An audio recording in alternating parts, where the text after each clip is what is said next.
আর সাধন শব্দের অর্থ হচ্ছে শ্বাস।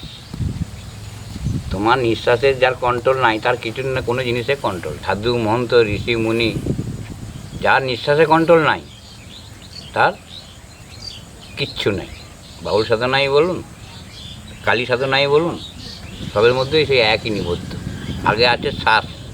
তুমি নিজেকে যদি কন্ট্রোল না করতে পারো তাহলে কী কন্ট্রোল করবে? শ্বাসই তো কন্ট্রোল। মানে প্রাণায়ামের কথা বলছেন? প্রাণায়ামে বোধ হয় অনেক কিছু, অনেক অনেক ভাষাতে অনেক কিছু বলে।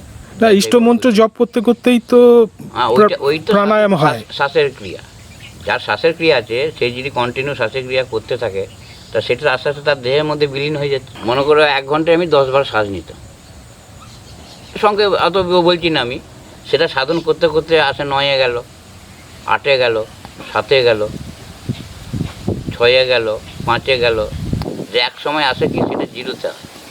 যখন শ্বাস 0-তে আসে তখনই সে সাধক যা খুশি হাওয়াতে উঠতে পারে, যে জায়গায় নাই সেখানে উপস্থিত হতে পারে। মানে কুম্ভক অবস্থার কথা বলছেন? রেচক পুরো কুম্ভক। তোমার যদি কন্ট্রোলে থাকে তুমি বাবা, তোমার কাছে দুনিয়া কন্ট্রোল।